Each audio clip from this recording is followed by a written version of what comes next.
Las Vegas. I'll be at Resorts World Theater March 21st and 22nd. My new special, Lucky, is streaming right now on Netflix. Check it out. Vancouver Island. Yeah. Fucking gorgeous. And isn't it amazing that's all going to be the 51st state soon? Hey, what was up with them booing us at the hockey game? They're booing about that. Oh. Yeah. So not everyone wants to be us. Yeah. First of all, I got a mule, and Tom Green Country is they're awesome. But thanks, man. This is the Tom Green documentary. Fucked me up. Yeah. Oh, yeah. It really did, because it brought me back. I have so many questions, but not questions, but just like, there's a point in the documentary where you said you were on screen with Steve Martin and someone else. Martin Short, and you were trying to make them laugh, and it wasn't going over great. And you were like, I thought this would be funnier. And I identify with that so much in that those guys like Steve Martin and, they always had these old school chops. And then you came in with a new style of media that was like, it was, and the only thing I can relate that to is, this is my big connect, because I really think Jackass was spawned from your show. Yeah. I really think you were the inspiration for Jackass. And I know Johnny Knoxville came up with it on his own, but I think without you, we get no Jackass. Yeah. But I remember being with Bam Margera and Ryan Dunn one time and kids would go, do Jackass. And they didn't know how to do it.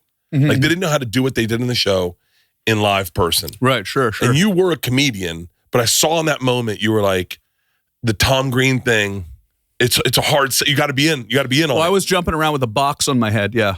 So I was sort of that was sort of an anti-joke moment for sure. Because I was sitting there I'd only been in LA for like a couple weeks, and Martin Short invited me on his first talk show, and Steve Martin was the other guest. I'm like, okay, so I'm going to be sitting between Ed Grimley and the Jerk, and how am I supposed to? So I thought I'd go, overly silly, and I, just brought a cardboard box out and stuck on my head and was jumping around, and it was actually kind of a fun appearance. But I remember being completely amazed that when I got to the studio, Steve Martin came and knocked on my dressing room door. He came in and introduced himself and said he'd been watching the show and that he really liked the show. And I was like, wow, that is so cool, that he came out and he'd gotten some tapes. He'd gotten some VHS tapes of the show to watch them. So, it's surreal. It was a surreal thing to go through all my footage, and to make the doc. It was definitely, I would not advise it to anybody to make a documentary about yourself. Your parents are fucking adorable. Yeah. They really, your mom, when she goes, isn't it against better interest to have the person the documentary is about directing it? And you're like, yeah, I think that's actually. You're not supposed to do that, no. Your mom's fucking adorable. But is there a moment where you go, I've had a couple pops, I'm outside, I'm at my place in Canada, but let's be fucking real. I created all this shit. Well, because, okay, I'll toot your own horn.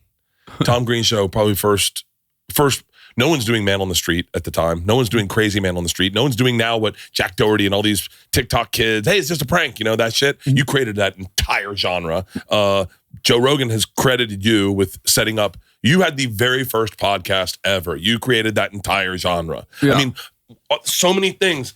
You did Dirty Old Man before Johnny Knoxville did Dirty Old Man. Right, you were at the very beginning of so many things that you created that I just wonder how you, like, if you just sit, some nights your ego gets out in front of you and you're like, come on, man. Is anyone going to just fucking, like, it was nice when Joe gave you props. Yeah, it was really cool. And thanks, man. I mean, it's timing, I was video cameras were new. I mean, we were all kind of there at that time. Video cameras were new and I was a skateboarder. So I that really spoke to how your style, because those skateboard videos. Yeah, skate videos, and then I also loved Letterman, and I'd been doing stand-up, so there was a bit of comedy. There's a comedy skateboard kind of mixture of things going on, and I know I've been in LA for a few days now. I moved home to Canada after being in LA for 20 years, 4 years ago during the pandemic, and have not been back since. So I just got back for the first time yesterday, and I've been doing some podcasts and stuff, and I'm starting to kind of like, when you go on various podcasts and you see there's all these incredible podcast businesses that people have now, like this, and I was on Tom Segura's last week in Austin, and on Your Mom's House with Christina and Tom, and it's like you sort of you come into these incredible businesses, that people have going, independent businesses, and you just go like, that is so cool that's the world we're living in now, where like if you have an idea and you're funny and you work hard, you can make your own media business. And so when I started the Tom Green Show, that was the attitude of it, but there was not internet streaming yet. There was no internet at all really for video.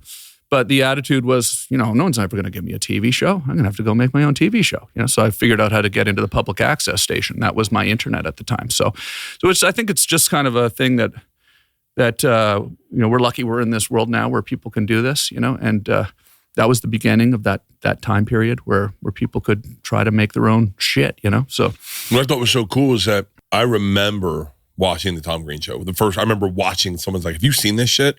What I didn't realize is like you had done 50 episodes or like in Canada. Yeah. So when it came to plugging in sketches, you had your bangers already. Yeah. That was like genius.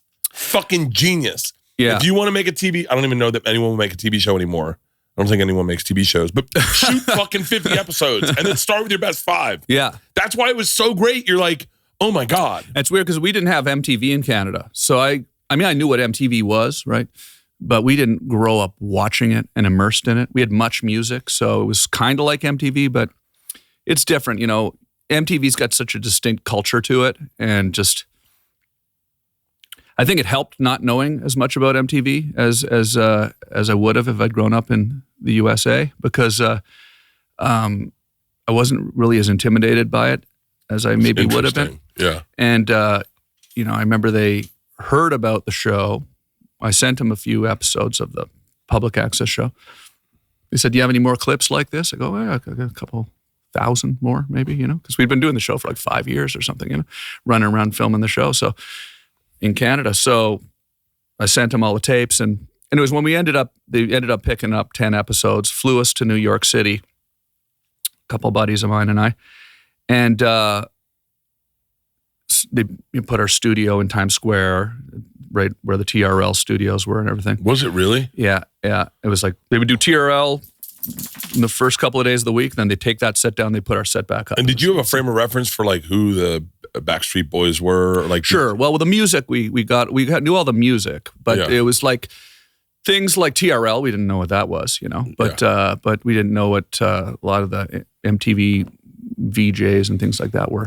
But it was funny. They took all the videos and they sort of started having editors re-edit them and things like that. Oh, so when you went into MTV, it was like they're like, we like your show, bring it in, we want to produce it. Yeah. Well, it was like we got to tighten this up.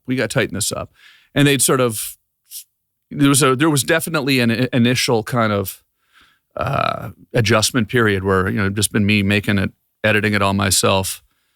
And, the show was... Were you editing your own show? Yeah, I'd edited it all. And, because I went to study broadcasting and then I learned how to edit, and I would edit it at the station, on like clunky, A-B roll, tape on tape, Yeah. So then they started tightening it all up, and then there sort of became this sort of push and pull in the first few weeks of like, they didn't want anybody over the age of 35 on the air on MTV. And so all the pranks, we'd go out in the street and I'd go do something stupid on the street, and then we'd film like an old lady reacting, like, well, what the hell's this kid doing? Yeah. So those were always the punchlines. But so we had a little bit of an interesting dynamic there in the beginning. But it all worked out. It was cool. They ended up really kind of getting behind the show for a few years there. It was awesome. So real quick, what was the trajectory? It was Tom Green Show, then Road Trip, yeah, then Freddie Got Fingered, yeah. Then when did Cancer show up? I was during the MTV show, during the MTV show, yeah. And so Road Trip I was still on MTV when I was doing that, and that came out while I was on MTV. And so that's why the show stopped, was when I got sick. So, and we filmed the final episode of the original Tom Green Show was me just going through cancer. Was that tough to watch? It was like recently was it tough to watch, or at the time, or just it was tough for me to watch. Yeah, like, I remember watching it live. Yeah. I remember when it happened. I watched it. I remember. This is how fucking into you I was. I remember that you went to University of Florida to do that show, Gators. Yeah. And you, I think you did Gator Growl or some shit. Yeah. 70,000 kids. Yeah. It was crazy. And I remember that so vividly. And I remember thinking, because it aired, I knew you were fine.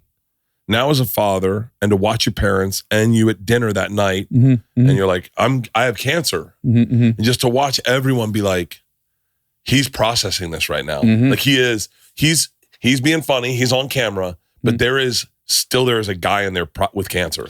Yeah, it was terrifying for sure. I think I think doing the show made it less terrifying because it kind of preoccupied my mind with other stuff. Like, oh, we got to figure out how to make this funny. Yeah. You know? How do we make testicular cancer funny? So, you weren't just sort of, because you know what it's like running your business and going on tour. You're constantly thinking about what you're doing. And then when you get sick, that all stops, right? So that's, I think, what's kind of the hard part about getting sick sometimes is like, it's not just the fact that it's terrifying, but also the fact that like your whole life stops and what's normally occupying your mind is gone. And now you have all this empty space to, we'll replace that with worrying about being sick. So it was, I think, in some ways helpful to focus on filming it and take my mind off of things. And it's been wild because like I'm on tour now, doing stand-up all over the country, and literally just, it happens every couple of shows, at least once a month. It happens where somebody comes to my show who had testicular cancer, who literally went to the doctor because of the show on MTV. Because it's, you sang that song. Yeah. I still remember. Yeah. I mean, it's like crazy how much I mean this with respect, but like I have two relationships with you. I know me and you as grown men. Yeah. And like a friend and a great guy. And then I forget how much I fucking idolized you. Like I totally forgot until I'm watching this, and I was like, I remember my bum is on my couch. I mean, the bum is on the rail. My bum is on the rail. And then I remember Eminem covering it. And then I'm remembering that You Gotta Play With Your Balls song that you sang. Yeah. And I'm like, oh my God, I forgot I have two relationships with this guy. It's wild that, because like it was all young people watching the show. Young guys get testicular cancer. Young guys, when they get testicular cancer, don't think it's cancer, right? They think, oh, my nuts are hurting, and then they're embarrassed, right? They don't want to do anything about it. And then it festers, and then that's how you can die from it, is if you don't do anything about it right away. So we put that show on, kind of partly because I thought it would be a good public service for sure, but partly because, I was just so involved in the show, and just to stop on a dime like that seemed weird. Our whole crew had just moved from New York to LA.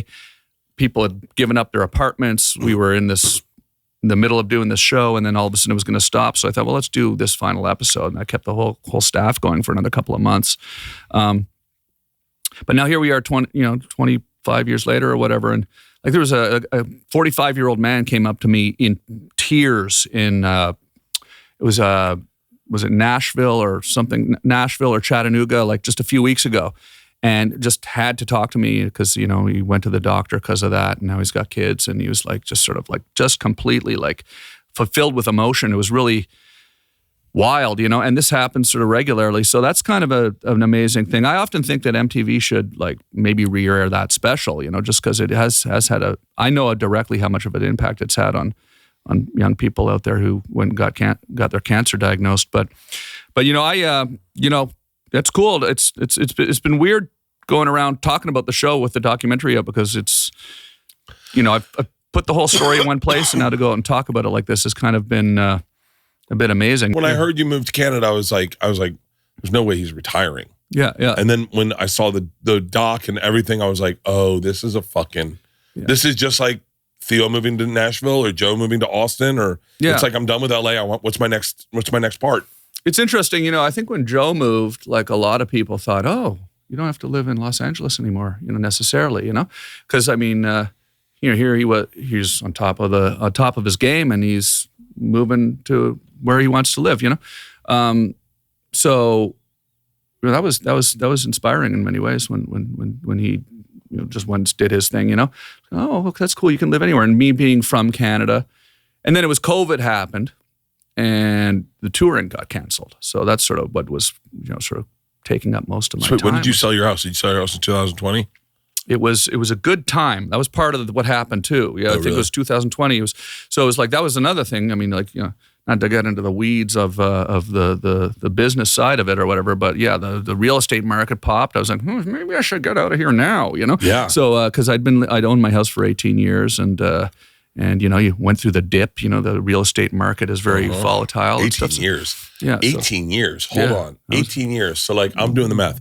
I live next to Ben Affleck and Matt Damon. Their house they got right after they sold Good Will Hunting. Yeah, yeah. And it was at the time, it was on sale for $360,000. Right. Sure. Yeah. And now that house is probably worth $10 million. Cool. Well, so how you must have really 18 years ago. Yeah. You must have gotten a fucking nut. I mean, I did okay. I didn't lose my shirt at least, because there was, remember there was times where the market crashed, right? And so it was like, that's when we bought a house. This is kind of scary, your house could.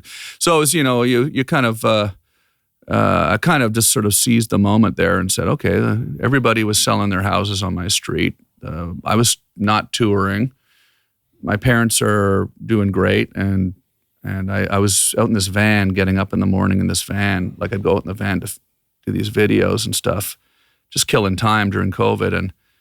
And I'd get up in the morning and I'd make coffee and I'd be looking out over like a mountain with the Mojave Desert all by myself, just like with my dog, and just going, I just feel more relaxed than I've felt in years, not being in the city. And I thought, I think I'd like to maybe change my life a bit. So I sold the house and bought the farm, but there was no intention to get a mule. That's the biggest thing really was there was these barns, and I found this mule, which people hear mule and they think funny looking, right? That's why I wanted to get a mule, was because I thought it would be funny looking to ride around in a mule. What's the difference between a donkey and a mule? So a donkey is a donkey, and a mule is half donkey, half horse. So that's what a mule is. I didn't know this either till like 3 years ago. And which one's a jackass? Well, I think that's kind of a nickname for it's a nickname for a donkey. Okay. Because the Latin name for donkey is asinus. That's actually true. So it's got nothing to do with like a disparaging like ass, you're an ass. It's a play off of the Latin name. And I know this because I read a book on mules because I was trying to figure out what the fuck I was doing. And so I got this mule, and I thought it would be funny, but then the only mule I could find in Ontario was this incredibly beautiful giant mule, which looks kind of more like a horse, really. Can you pull up a picture? And she's just on the internet? And I ride her. She's 14. That's not her, but but so it's just become this real amazing thing where there we go. There's Fanny there. Click that first picture there. That was she looks majestic in that one. Dude, I have almost an identical picture of me on a horse like that. Yeah, that's a beautiful picture. Yeah, and it's just so fun. And it's not been instant. Like it's been about almost, it'll be 2 years in June that I got her. So it's coming up on 2 years. And the first 6 months were complicated. Like really? she because mules are extremely smart. Like donkeys are incredibly smart. Mules are incredibly smart. So you hear people say stubborn as a mule, right? It's because they're so smart that they kind of figure out they don't want to get hurt. So if you are riding a mule, I'm riding a mule, and she senses that I don't know what I'm doing, which I didn't, still sort of don't, but I really didn't. They go, oh, this guy doesn't know what he's fucking doing. I'm not going into the woods with this guy, right? Yeah. So they kind of judge you based on their intelligence, their energy. They're able to figure you out and go, well, I'm not going to go there because this guy is leading me potentially into danger because he clearly doesn't know what he's doing. I don't trust this person. It's crazy how they can figure that out. Yeah, and they figure it out off of nonverbal energy, which has been helpful for me, I think. At least it's been interesting. At least I don't know if it's been helpful, but it's been interesting because you start to realize how much we communicate as animals with each other, with other humans, and with mules just through nonverbal communication. Like we didn't have language when we were, whatever, cavemen and stuff, but we all still communicated and everybody figured everything out. I have these, everyday in-depth sort of conversations with this animal without speaking, and it's all just kind of energy. So what's that mean, energy? So when I'd be riding along Fanny the first few months, right? And I knew she didn't like ATVs, like the sound of them.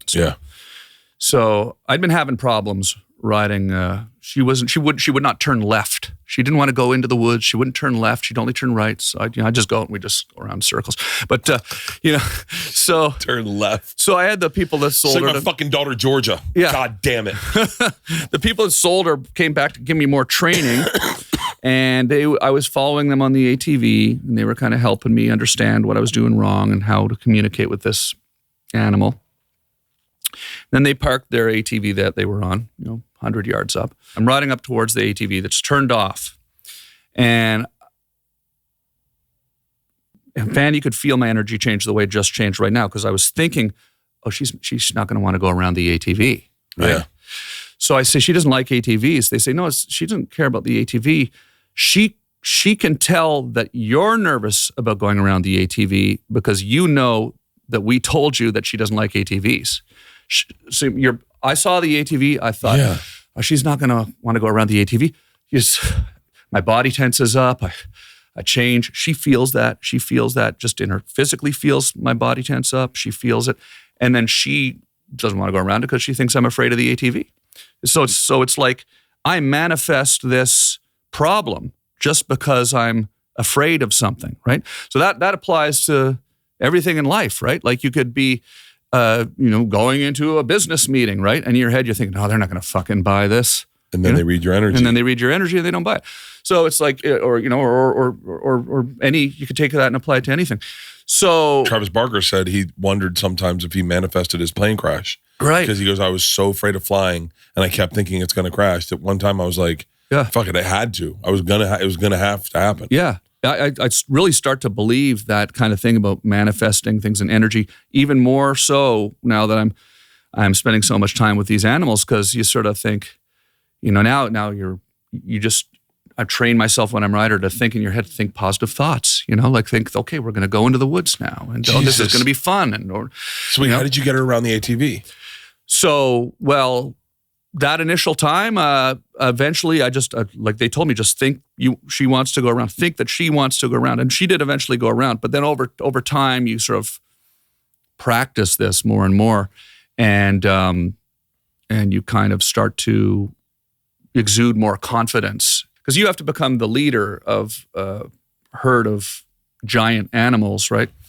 And they have to want you to be their leader, and they want you to be their leader. They want to follow somebody into the wilderness, But they want a leader. Yeah. They don't just want someone. They don't want somebody who's a little nervous. Yeah, and so then there's all sorts of other amazing sort of things that are some obvious things, like when I ride her off into the middle of nowhere at the furthest point away from the barn where she considers home, I'll give her an apple, and she now starts to realize, oh, I'm going to get to have an apple when I get to the end of the ride, or the furthest point. Yeah.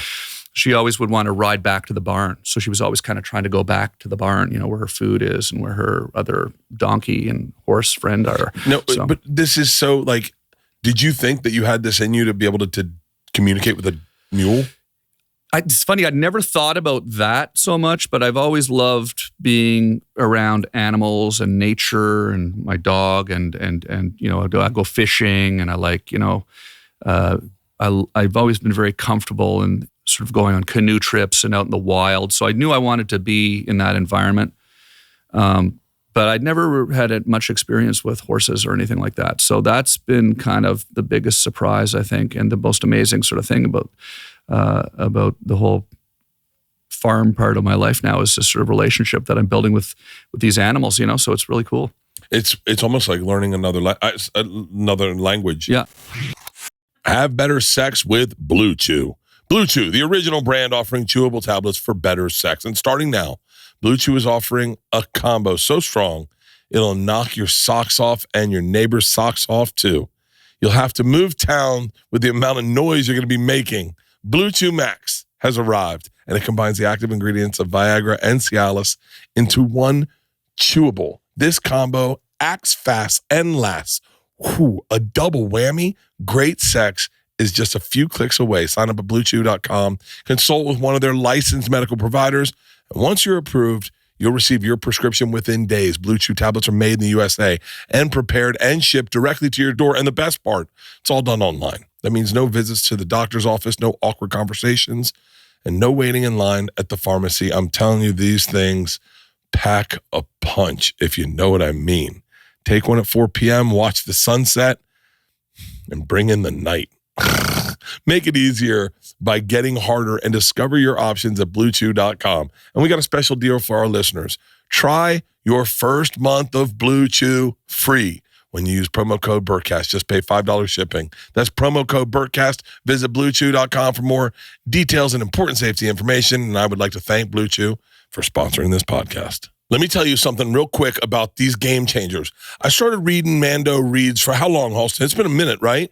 Do you know other people are starting to make whole body deodorant now? I'm not going to say it, but big names. And bro, I stick with the originators. Mando's whole body deodorant is safe to use anywhere on your body. I put them on my balls, my inner thighs, my belly button, my crack, my ass crack, my feet. This is created by a doctor who saw firsthand how normal BO is being misdiagnosed and mistreated. You know I'm not the biggest shower guy. Dude, I throw this on, clinically proven to block odor all day and to control odor for up to 72 hours. Their products include this solid stick deodorant, formulated and powered by mandelic acid to stop odor before it starts, spray deodorant, aluminum-free and ideal for hard-to-reach places. All products are baking soda-free and paraben-free. You can choose from a variety of scents like bourbon leather, Clover Wood, Mount Fuji is mine. That's my go-to, or Pro Sport. And these little Mando deodorant wipes, these are awesome, man. You go through, give yourself a once-over, hit yourself with a little stick, and you are good for the day. I'm telling you, man, if you're busy like I am, where you wake up, you work out, you burn a sweat, and you got to go immediately to work and sit next to your best buddy and do a podcast, and you go, listen, he's a man. He'll understand. Dude, throw some Mando on. He's like, what scent is that? Is that Tom Ford? No, it's Mando. Mando's starter pack is perfect for new customers. It comes with a solid stick deodorant, cream tube deodorant, and 2 free products of your choice, like the deodorant wipes, which I love, or mini body wash, and free shipping. As a special offer to our listeners, new customers get $5 off a starter pack with our exclusive code. That equates to over 40% off your starter pack using code Bertcast at shopmando.com. That's SHOPMANDO.com. Please support our show and let them know that we sent you. Smell fresher, stay drier, and boost your confidence from head to toe with Mando. I had a bad incident with a horse in Costa Rica. I got bit by a bat the night before. A double whammy, and then a horse the next day? No. I showed up with fucked up energy. Yeah, sure. And I really fucked up energy, and I was hungover. The bat story sounds crazy too, though. Don't breeze over that. How'd you get bit by a bat? It was during the day. Apparently, sick bats are on the ground or in bushes. Yeah, and so that's the scary part for me. And then I put in Bert's bat bite. My daughter's good alliteration on that, though. Yeah. By the way, not a bad name for a horse.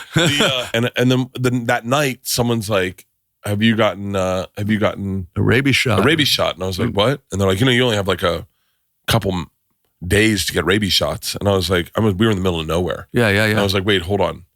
That was my bat bite.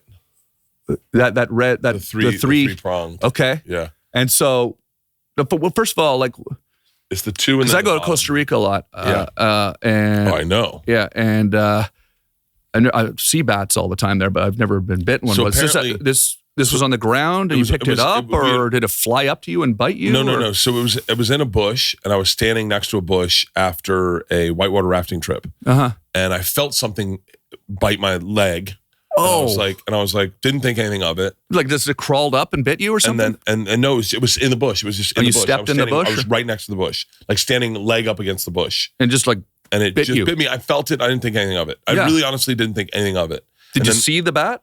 No, didn't see the bat. Didn't think anything of it. They just saw the teeth when you went to the doctor? Didn't even see the teeth. Felt it. Yeah. Didn't even think anything of it. That night we're at dinner, and Well, how do you know it was a bat? Is what I'm saying. Our waitress was it a snake or something? Our waitress came up and said, "Oh, you got bit by a bat." And I was like, "What?" She goes, "You got bit by a bat." And I looked at it and went, "Oh shit, I got bit by a bat." And she goes, "You must have. That's what it looks like." And I went, "Oh, crazy." And then I said, and then anyone else, they were like, "It happens. In Costa Rica, it happens. A lot of times if you'll be sleeping, a bat will bite you." Holy shit, I didn't know. I never heard of that. Oh my God. And then I was like, cool, not a big problem. I got bit by a bat. Cool. I remember Doug Stanhope said, I said, hey, I posted on Instagram, what are you supposed to do in case of a bat bite? And Stanhope was like, drink beers. So I was like, cool, I'll drink beers. Yeah. So I got really fucked up that night. And right before I went to bed, this dude, Kendall, goes, dude, I can't believe you're being as cool as you are about this bat bite. And I was like, what? And he was like, I mean, you got rabies. And we were in the middle of nowhere. Yeah. And he's like, you got to get that rabies shot like today. Yeah. Like, or you're going to die. And I was like, hold on. So I said to my crew, I was like, hey, can anyone get me like a doctor to take a look at this bat bite or get me a rabies shot? And they were very lackadaisical about it. They were like, yeah, I think you're going to be fine. And I was like, no, hold on. Like this. And there was a guy, Eric Mazar, who was my director, who was kind of advocated for me. The next morning, I was like, hey guys, can we get like for real? I should probably see a doctor because I got bit by a bat. And they're like, we're not even sure it's a bat bite. And I was like, no, hold on. It doesn't matter. And this guy, Eric Mazar, really stood up for me. He's like, get him a fucking doctor. Get him a fucking doctor right now. Yeah. And so then they're like, now can you get on this horse? And I got bucked off the horse. Oh, shit. Yeah. Well, the horse took off running on the beach. Oh, my God. I couldn't control it. I'm fucked up. I remember I was sweating. And it was like, I was like, this is crazy. I got bucked off the horse. The guy had to come up, grab the horse to stop the horse. And as he stopped the horse is bucking. And I get not bucked off like break your neck, but bucked off like I'm off the fucking horse. Yeah. Get off the horse. And the guy goes, what's wrong with you? To me. I go, what? And he goes, this horse doesn't do that. What did you do to this horse? And I went, nothing. Right. I go, I got bit by a fucking bat. And he goes, he doesn't ride horses today. And I was like, how did I get in trouble? Because you were nervous about the bat bite. Yeah. And he goes, the horse read your energy, and your energy's fucked up, man. You're not getting on a horse today. You're going to get hurt. So they put me in a car, and our fixer, it's the greatest fixer. I wish I remember. He was a gorgeous dude. He goes, I heard you got bit by a bat. I said, yeah. And he goes, do you know what they say to do if you get bit by a bat? And he goes, what? And he opened up the middle console, and the middle console in Costa Rica was all refrigerated. Oh, and he goes, drink a beer. Oh, yeah. And so I just started drinking beers. And then I talked to a doctor on the phone, and the doctor goes, we don't have rabies in Costa Rica. I said, what? And he goes, we don't have rabies. Last case of rabies was like 20 years ago. Okay. You're going to be fine. That's I was like, cool. And then I went back to the States, and I was getting ready to go to Africa the next week. And she goes, do you want to get inoculated for rabies? And I said, oh, no, I got bit by a bat like 2 weeks ago. She goes, did you get the rabies shot? And I went, no, I didn't need it. They don't get rabies in Costa Rica.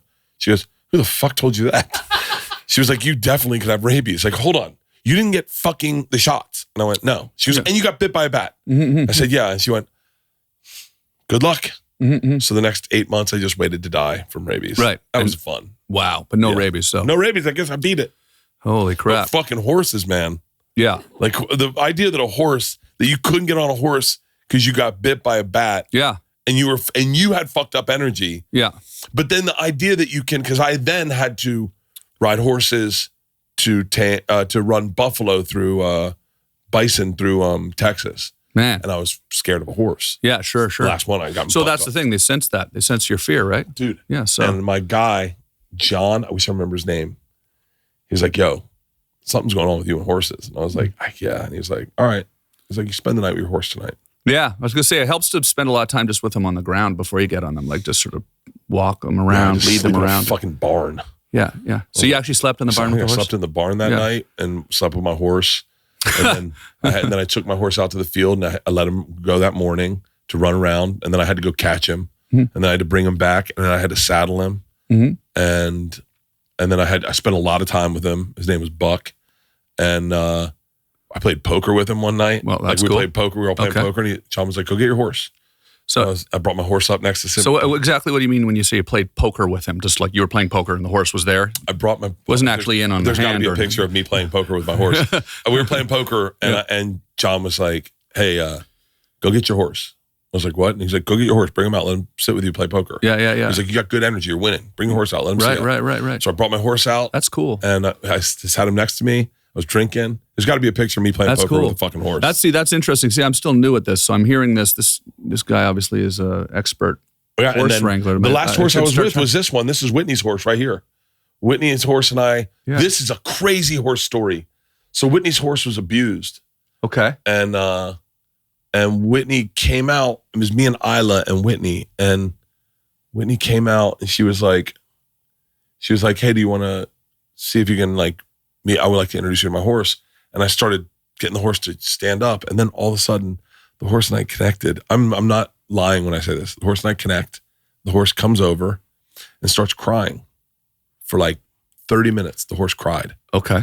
And Whitney's like, what's happening right now? Just what, sort of whinnying or? No, so when a horse cries, they do they do this thing with their teeth. They're like, okay. And that's almost like gagging. Okay. And the horse, Whitney's like, holy shit, what the fuck's happening? And the horse just came up and it would nuzzle me. Yeah. It would nuzzle me and then it would just start crying. And Whitney's like, oh shit, I bet the dude that abused my horse looked like you. Okay. I bet but for whatever reason, me and this horse connected so intensely. And sidebar, I'm allergic to horses. I was like fucking eyes closed, wheezing. I was like, hope I can help you through this. Yeah, but yeah, that was me and Whitney's horse. We fucking had this crazy connection. You know, I really kind of, I don't think I realized just how pivotal of a man you are, how important of a man you are. But as you were saying that, I was like, I just found out I can drive my bus. I just found out that I'm licensed to drive my bus. Okay, sure, yeah. And I was like, why don't I drive my bus to Tennessee? Yeah. Why don't I no one can stop me. It's my bus. I own it. Yeah. Why don't I drive? The things you've done in life are so, you seem to be doing them out of a necessity for who Tom Green is. And then Tom Green comes in and kind of makes it the thing it is. Does that make sense? I feel like there's two Tom Greens. For me, there are. Yeah. For me, there are two Tom Greens. There's young Tom Green, skateboarder, Tom Green Show, MTV, Freddie Got Fingered, Charlie's Angel Tom Green. Mm-hmm. And then there's the guy I know now. Mm-hmm. So I feel like the guy I know now is on this journey to be his own man and figure out his life his way and what he wants out of life and what he wants it to be. And then I think this young, curious Tom Green who goes, man, I want to learn how to edit. I want to learn how to make. There's no way for me to explain to the people listening the type of human that was interested in stand-up comedy in 1987. Mm-hmm. There's no one. That is like being into punk rock in 1974. Right. That is it wasn't popular. Yeah. It was you had to be a weird left brain guy. Yeah. Yeah. It's very interesting. When I was in high school, I don't know. I was a military fan. My dad was in the military. We moved every year, so I was always kind of Are you an only child? I have a younger brother as well. Yeah. But it was a unique situation because I was super skinny kid. Really skinny. I was in high school. I was the same height I am now, but I was 60 pounds lighter. I was 140 pounds or something. 6'4", 140 pounds. That's it was embarrassing. Actually, it was embarrassing how I was extremely ashamed of how skinny I was from when I was a kid. I've never had that problem. Yeah. Well, it was something that was really made me feel really embarrassed. And when you're a kid and you're in the schoolyard and you're in scraps and stuff, and you're a lanky kid, you're not able to even really defend yourself, really. Yeah. So, I found being crashing into the garbage can when I entered the class and flipping over the desk and, on the first day in the new class, and just being a complete goof was my sort of way of kind of dealing with all of this. And so I always kind of felt a little bit kind of I gotta kind of find a way to find something different about, I'm not going to listen to the same music. All the kids at school were listening to the mainstream. Yeah, well, this was before them, but they were, the Grease soundtrack. Everybody would love the Grease soundtrack or the Eagles. All great stuff, right? But I was like, no, I'm going to listen to Boogie Down Productions, and Public Enemy. Right. I totally forgot about your hip hop. And I'm going to get a skateboard, and I'm going to go to the thrift shop and buy an old army jacket and spray paint on it, and just be kind of a bit of a freak. I'm not quite punk rock, but more skateboarding and listen to rap music and stuff. And So that was always kind of like a thing that I really kind of like to identify with. And, I realize now, like, it's like the internet is such an amazing thing. But it's also kind of taken so much of the sort of effort away from having to find a way to find your individuality. Like back when I was a kid, like I wanted to know what was going on outside of the mainstream songs and the mainstream way of doing things. And so I'd have to go down and buy Thrasher magazine. And that was like, you'd read articles from California about, skateboard, Tony Hawk at the Del Mar skate ranch. And that's what California's like. And, you'd listen to, Agent Orange, and then that's a punk band from California. And so this was the internet, right? The internet was music and finding weird sort of ways of getting information. Yeah. It wasn't just pick up your phone and follow somebody and all of a sudden it's all right there, So that was kind of... And you were in Canada. It was in Canada, yeah. And so there's like 5 other kids at my school who were kind of into rap music and skateboarding. And then, there's maybe 100 kids in the city who were really into skateboarding. And you felt like you were part of this really unique sort of weird group, right? And that was, I think, all skateboarding in a big way. Skateboarding was a big part of it, because we'd go out at, we were 15 years old, we'd go out at night, and no phone, nobody, I think about like, if you had a phone if I had a phone when I was 16, how shitty that would have been, because, your parents could call you at any time. And there was always this sort of plausible deniability, I'm going to go hang at my friend's house, and we'd just go skateboarding all night, and we'd be drinking beers and skateboarding downtown with all the, the punks and the skaters, and just kind of living kind of a crazy free life, which is, I don't think it's like that anymore. So no, I think I don't mean to sound like an old man, but I think it does sort of start to sound like that when I talk like that. It's back when I was a kid, we didn't have these fucking phones. I do that with stand-up. Stand-up is like, and I know that it sounds like I'm complaining, but like, I'm not complaining. I'm just saying there was something very different about art when there wasn't the internet. Yeah. Like I didn't get into stand-up because I thought it was a way I could make money. Yeah. Like I got into stand-up because I had a thing about stand-up. Mm-hmm. And I was like, this is cool. And it felt like it was that was my people. Yeah. And not that, their kids getting into stand-up, but like I meet so many kids now that are into stand-up. I think that's so cool. Mm-hmm. But there is a real authenticity to a kid like you who found stand-up at 16 in Ottawa when it wasn't this like big business, mm-hmm. And same with skateboarding. Mm-hmm. I was at the UFC fight this weekend, ran into the Lucy guys at the fights. I've been off nicotine for a while. We're sitting next to the fights. Boom. A Lucy ended up in my mouth. It was a Lucy breaker. I think it was like apple ice. I'm not certain, but their breakers are nicotine pouches with a little extra surprise. It's 100% pure nicotine, entirely always tobacco free. But this little surprise, each pouch has a little capsule that can be broken open to release a little extra flavor and hydration. And I'm telling you, if you've never tried them, I don't know how to explain it. It's like the Lord whispering secrets into your ear about how great your night's going to be. Their flavors are awesome. They have mint, mango. I think I had either apple ice or apple cider, but they have berry citrus and espresso. So level up your nicotine routine with Lucy. Go to lucy.co/Bertcast and use promo code Bertcast to get 20% off your first order.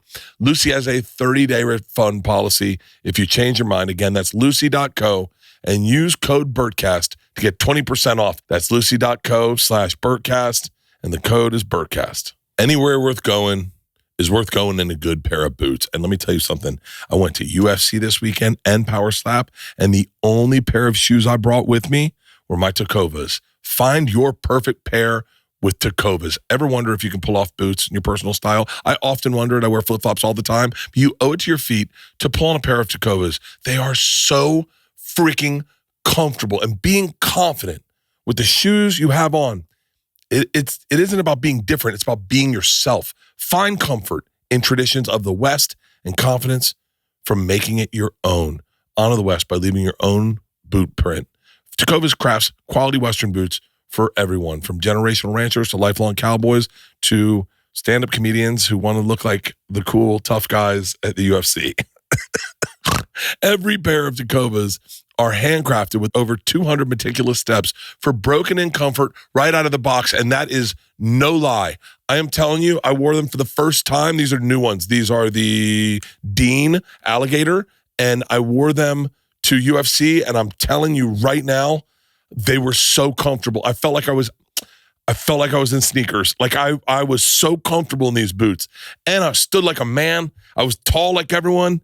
I felt cool. I looked badass. Pair of jeans, t-shirt, leather jacket, alligator Tecovas. Dude, so awesome. Right now, get 10% off at tecovas.com/Bert when you sign up for email and text. That's 10% off at tecovas.com/Bert. Trust me, these are awesome boots. Tecovas.com/Bert. See site for details. Tecovas. Point your toes west. I got lucky enough to hang out with Mike McGill. Not hang out. Meet Mike McGill. The Bones Brigade at a Tony Hawk show. Yeah. And I was like, oh my God, like how crazy this counterculture that I found when I was a kid at a skate shop in Temple Terrace. Yeah. And I know all their names. Lance Mountain, all their names, because those Tommy were the Guerrero. decks. Tommy Guerrero was there. Tommy I met Hawk. Tommy, and I was like, and I mean, Steve Tony Caballero, Mike McGill. Steve Rodney Caballero Mullen, was there. Sort of. That was the exact people there. Yeah. And I'm sitting there going like, dude, and then they're like, yo, whose deck did you have? And I was like, Billy Ruff. And they're like, okay, it was a good deck. And they're like, with the goblet. And I was like, fuck yeah with the goblet. It was a goblet with like bubbles coming out of it or something. And then they're like, I love when people go, I can't believe you're a skateboarder. And I was like, fuck yeah, my whole life. I suck, but I'm still a skateboarder. It's all about the attitude, right? Yeah. I wasn't like the best skateboarder in the world, but I loved it, so it was just I think that's where a lot of the sort of the show came from. Like we'd go skateboard downtown, a security guard would come out, you got to get out of here. When we'd sort of like fuck with the security guard a little bit longer than most people would before we actually left, and that was very entertaining to my friends and I, like this was a authority figure, almost a cop, right? Telling us to get out of the parking lot, Almost a cop. Yeah, and we're just a kid with don't have two nickels to rub together, and this is we're confronting the man here, and so it kind of really was sort of like where the idea of kind of razzing people came from. So we would go out skateboarding, Phil, who's in the documentary and on the show, who I've known since I was a kid. We would go out skateboarding, and half the reason we were going skateboarding downtown was because we just wanted to go power slide because we knew it made a big noise and it would annoy people, and then they would come try to kick us out, and then we'd get into a weird verbal altercation with them. Yeah. We're not even filming it, we're just going out to kind of razz people. And so that sort of attitude was different. It is different now because skateboarding is sort of such a mainstream sport. Everything's mainstream. I mean, even recording yourself. Me and my buddy Eddie in college, he had a recorder, and we took it into a class into a building in Diffenbaugh at Florida State, and we went door to door to every classroom. Now I realize just how dangerous this was. But it was right after Speed, and we opened the door and we said, "There's a bomb on your bus," and we kept shutting the door. Okay. And we thought it was so funny, and we showed it to our friends, but it was like God, like. And we were just going from door to door, like, guys, there's a bomb in your bus. Someone's going to drive this bus. I can't be here for the whole thing. Right. Shut the thing. And we were laughing so hard. Now I look at that and it's probably really reckless. Right. Well, like, there's a bomb in here. Put it in the context of Speed being big that weekend. Speed had just come. People probably knew that there wasn't a bomb. Yeah.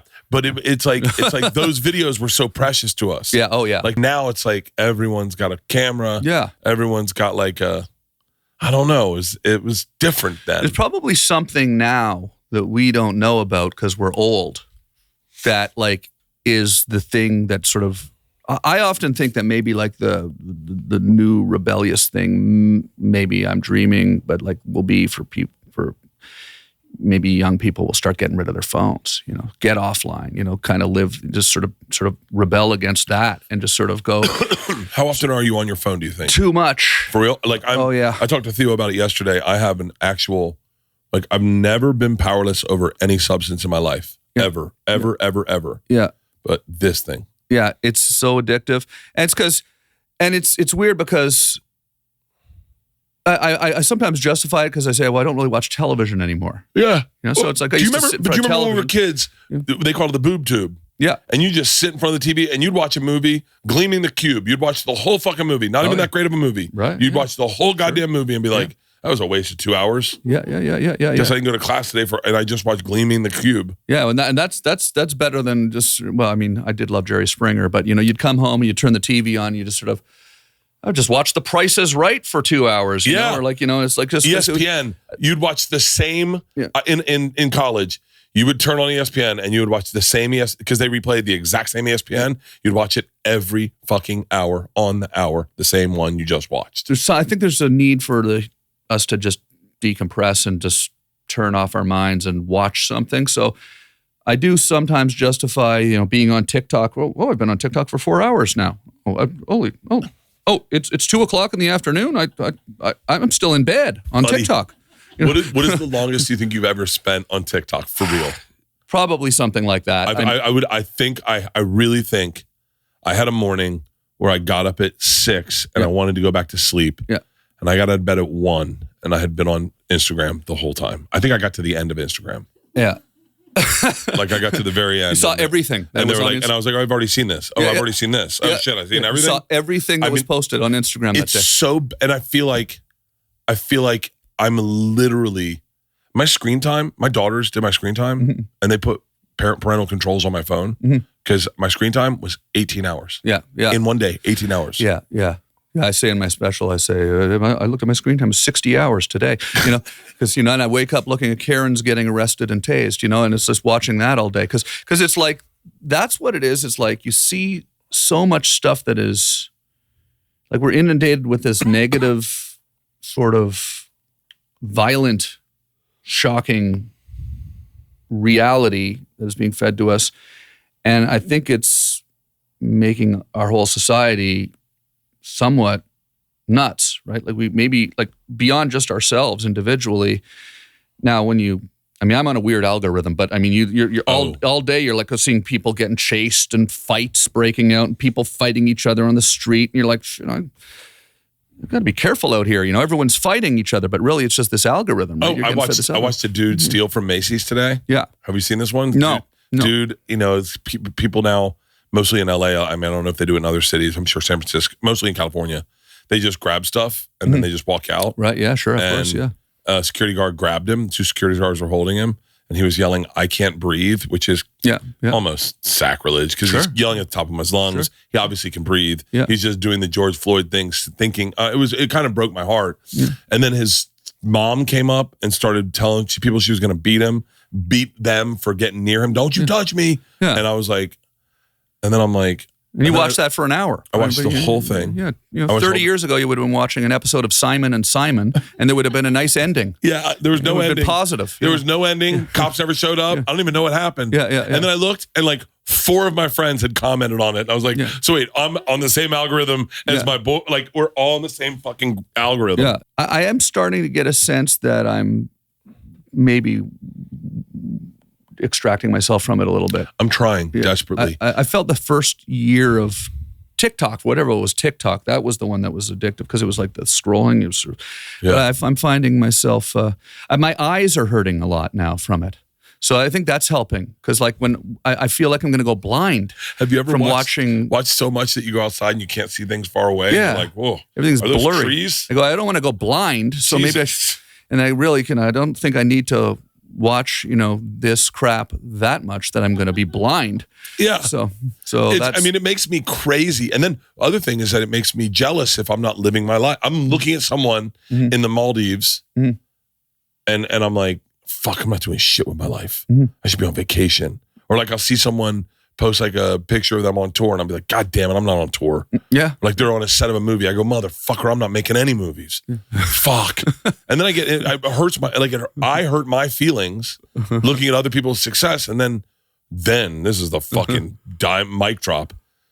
I said that to someone and they go, yeah, how much do you think your life has pissed me off. Yeah. Because he's like, you're here always... you are, one of the most successful comedians in the world, and you're getting pissed off. I know. Who's pissing you off? I was like, God damn it, that theater's sold out. And then I'm like, and the guy goes, you post every time you're in an arena, you post everyone with their flashlights on. I'm like, oh yeah, that's got to be annoying. Yeah. And then I was like, and then I do these big summer tours. You know the summer tour I really want to do? Do you ever see the one where the Grateful Dead took the bus across Canada?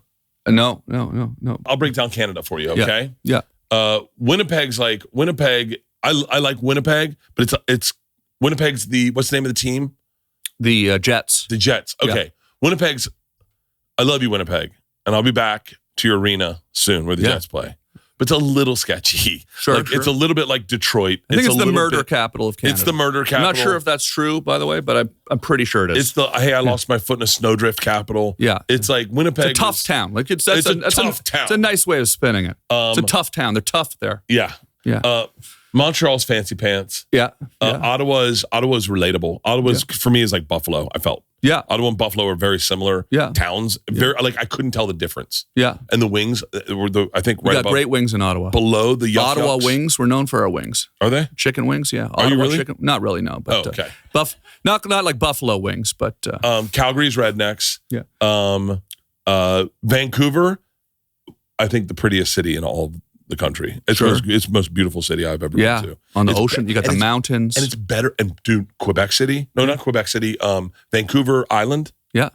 Fucking gorgeous. And isn't it amazing that's all going to be the 51st state soon? Would you be into being in America? Hey, what was up with them booing us at the hockey game? They're booing about that. Oh. Yeah. So not everyone wants to be us. Yeah. I was sort of thinking, Canada will be the first state where nobody in it wants to be American, except for Jordan Peterson, Wayne Gretzky, and that guy from Shark Tank. So that's why they were booing the... That's why, yeah. It's interesting. I kind of feel the need to almost bring that up now that you mentioned it, because people are, why are they booing our anthem? It's not that. It's just the tariffs and the sort of... aggressive sort of fact that there's this talk about taking us over. People don't like having their country taken over by another country. No, it's not something that people. Americans love, of course, their country so much that they can't imagine that another country would not want to be taken over by them. That is so true. They think, well, my God, it's a compliment. You're going to be the 51st state. No, I think we kind of like being Canada still. I think do you know the video that was going around? Did you see the video?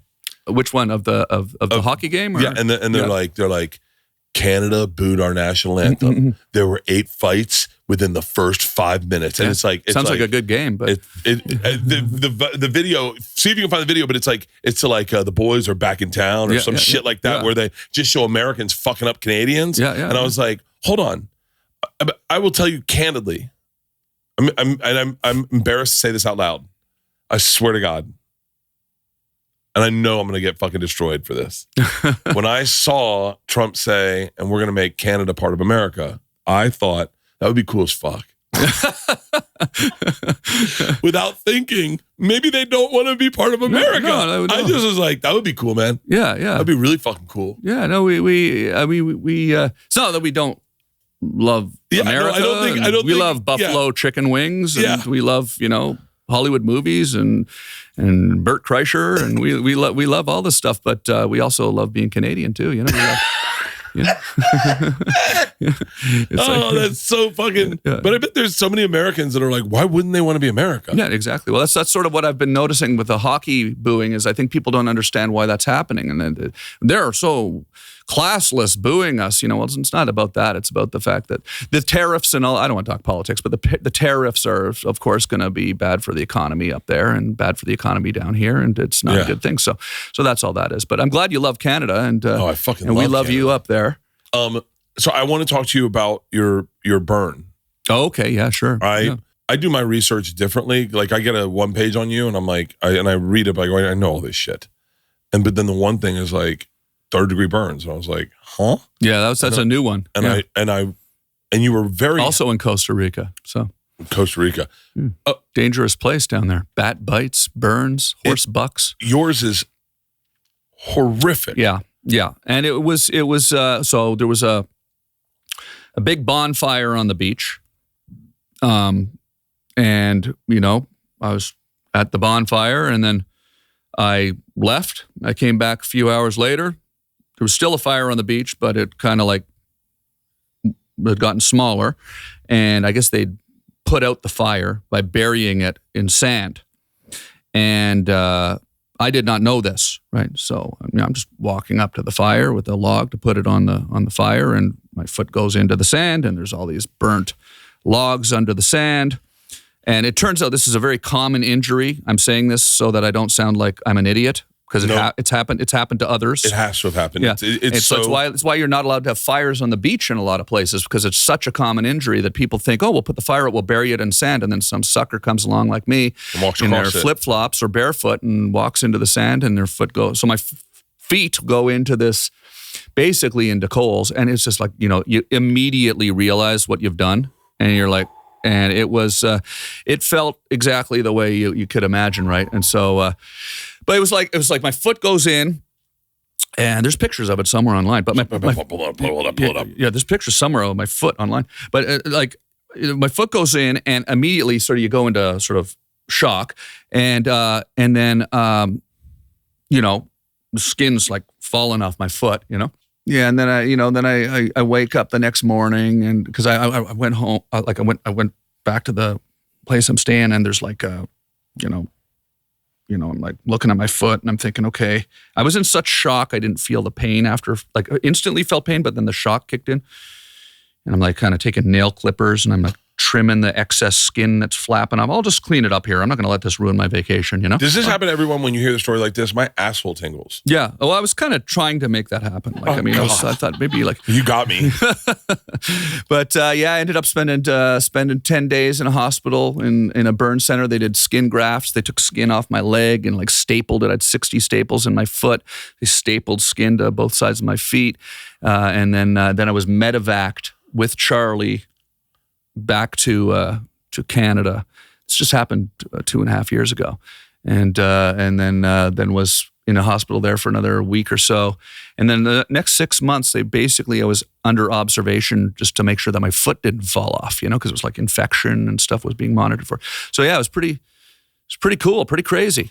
It was definitely you survive something like that, and you go, okay. It's weird when that shit happens, like after you have a major injury or an illness, and like it sounds kind of ridiculous to say this, but after I had cancer, it kind of resets you a little bit, and you go like, oh, I'm lucky to be alive. I should be happy because I'm not in the hospital, with tubes sticking out of me right now. This is a good day, right? And then 20 years goes by after you have cancer, and you start to kind of forget about it, and you kind of get mad about normal, mundane things again, and then you go step in a fire and reset your gratitude a little bit. You get up after you go, oh boy, it's a good day. I can walk. My foot didn't fall off. Feel good about. How did you go to sleep that night? Were you just like, it's not as bad? Did you rationalize like it's not as bad as it looks? Yeah, it was kind of like shock. I was in complete shock, and it was weird. Like it burned hang on, you burned your feet, and then you walked yourself back? Kind of with some help, yeah. Some help, yeah.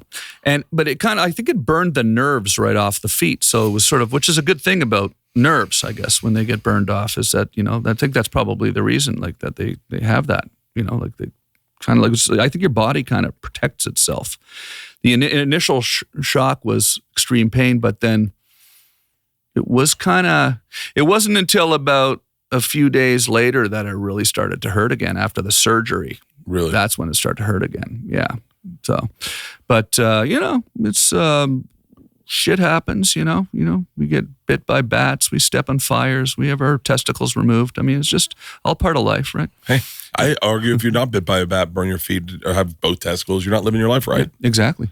I mean, I think I still have one testicle, by the way. You do? Yeah, I do. Yeah, they only took one. Yeah, just so you know. I want to clarify. Does it still hang on one side? It's sort of in the middle now. Really? Yeah.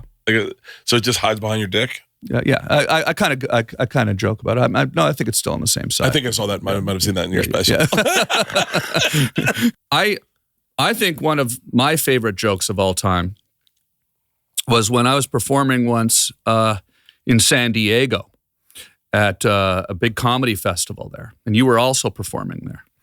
and you pulled up in your tour bus outside of my trailer. I had to give you a trailer. This is one of my favorite pranks of all time, and it was your prank. And you pulled up and you say, "Hey, you want to see my tour bus and stuff?" And it was the big wrap tour bus. I was, "That's cool." I had the little dinky trailer that they give you when you go play at the festival. And I went and looked at your tour bus and stuff, and then I went home for the day, and then I look at my phone like 5 minutes after I left, and on Instagram, you had gone into my trailer, filmed a video walking Tom Green on my trailer door, walked in, and took a giant shit in my trailer, and showed it, and posted it on Instagram. And I thought that was my favorite prank of all time. Remember that? Yeah. It's like, hey everybody, I'm gonna go shit in Tom Green's trailer here at the San Diego Festival. I think I showed that to Tig Notaro, and she did not laugh. No, okay, well, she was like, doesn't like a good shit in other comedians' trailer gag. I totally fucking forgot about that. You should imagine if you'd shit in her trailer. She would not have been happy. She would not have been happy. Even more unhappy about that. Yeah. That's the other thing that was such a surprise is just how long you've been doing stand-up. Like you've been doing stand-up since you were like OG Yuck Yucks. Yeah, I mean, I started when I was a kid.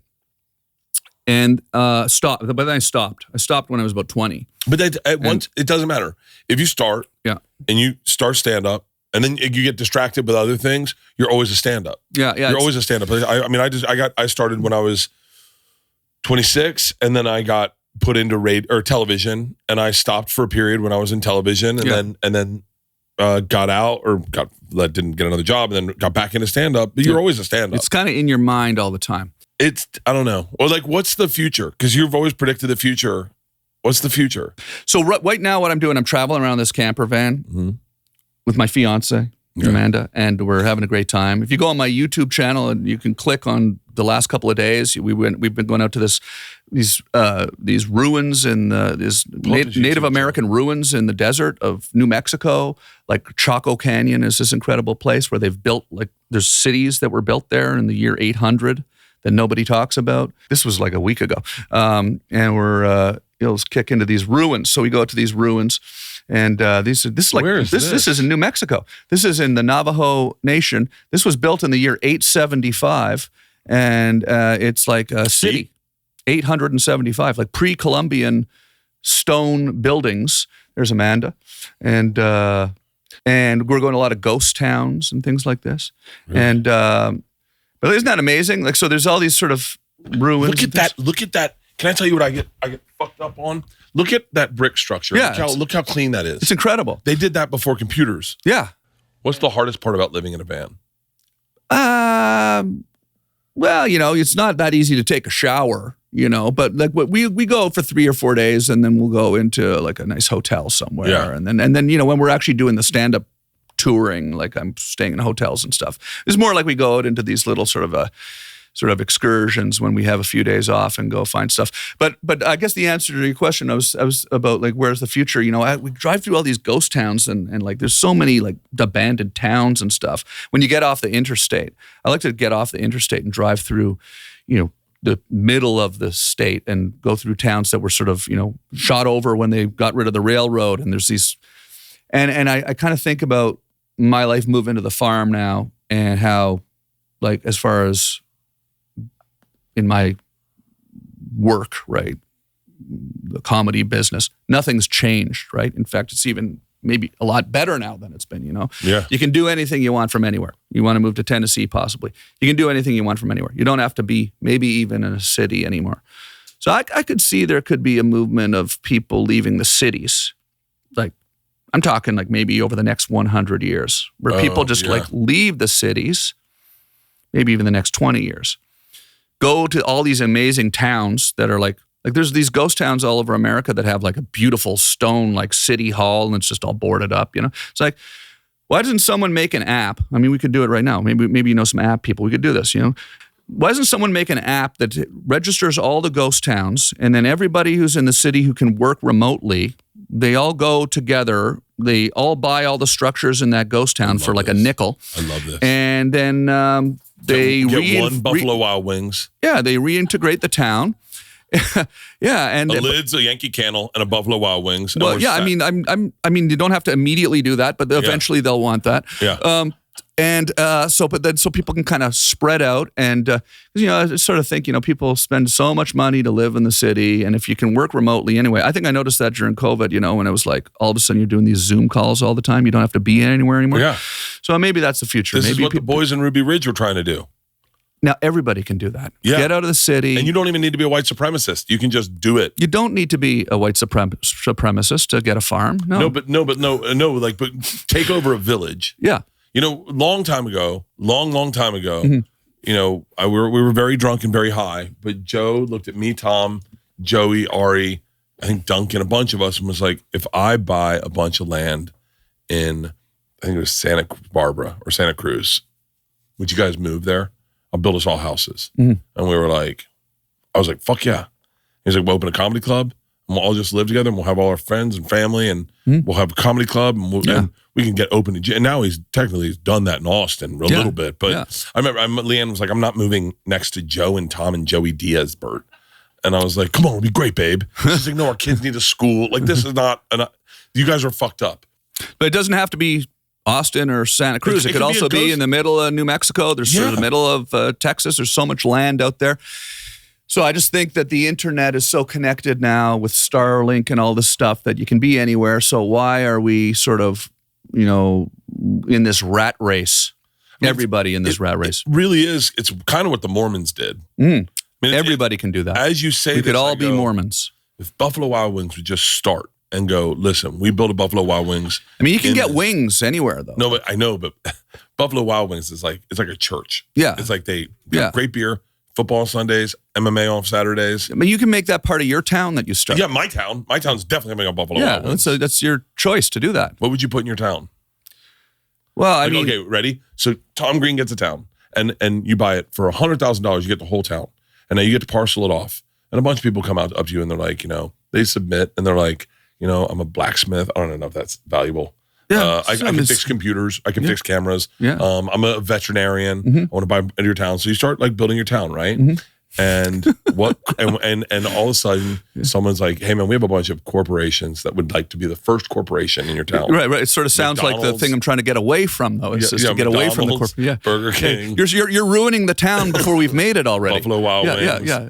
Okay. I mean, I do like wings, though. I love Buffalo Wings. But I don't know if I made that clear. I love Buffalo Wild Wings. Yeah, no, absolutely. I've been kicked out of 4 or 5 Buffalo Wild Wings. For eating too many of them, or what? No, taking my shirt off. Anyway. And standing and drinking in Utah, you're not allowed to do that. Right. Anyway, they actually would kick you out. I've been kicked out of a number of Buffalo recently, Wild Wings. Or is this in the long? Not recently. Yeah, now it would probably. I don't think I'd get kicked out now. No, that would be a good thing, right? If you came in. But so wait, took your shirt off. What corporation would you want in your small town first? I mean, I think it's skate sort shop, of skate shop. Sure, okay, yeah. But this is anti sort of what I'm trying to say. But a skate shop would be good. Wait, a skate shop would be good. Are we thinking 2 different things?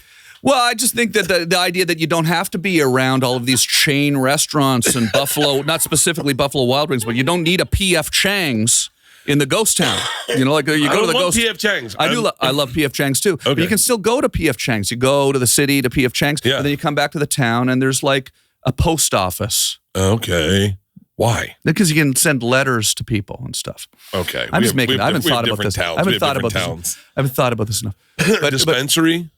Sure. I'm gonna. First thing I open is a bar. Yeah, you gotta have a nice bar. There you go. What. A bar. Tom, me and you got a little change. Let's start a town. Yeah. Okay. Let's start a town. Yeah. And I will open. I have a few. There's a few towns out there that I could see. I bet we could get for fucking nothing. Yeah. The thing is, the idea of the app is no individual has to buy the whole town. Just everybody, I'll buy that house, and everyone. Can I soft pitch it? Yeah. So I've already. I was already wondering if you Airbnb your farm.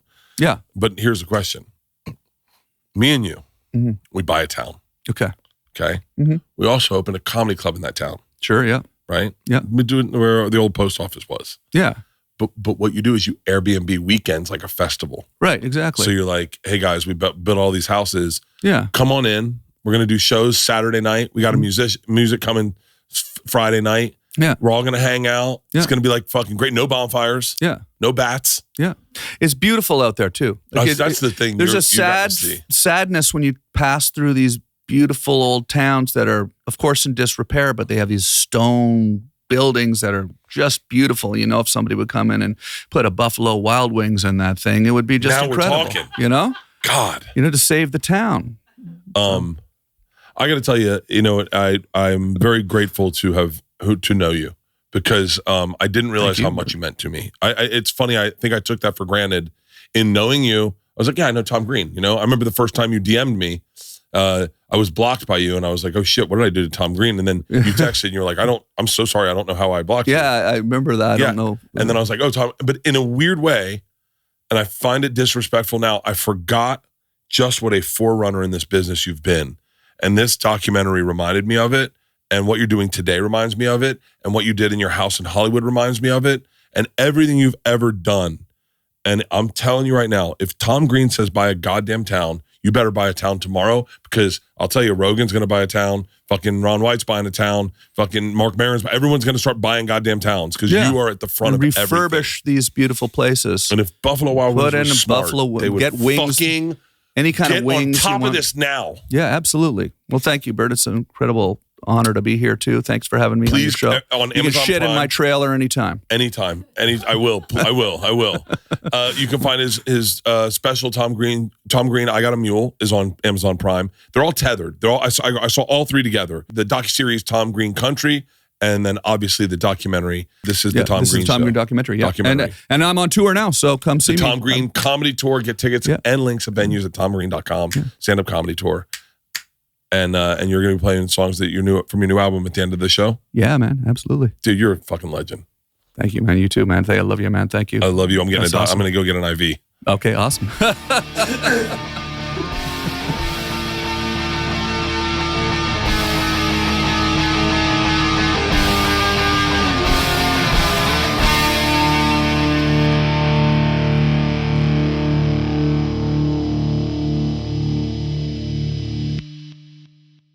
This episode was brought to you by The Machine.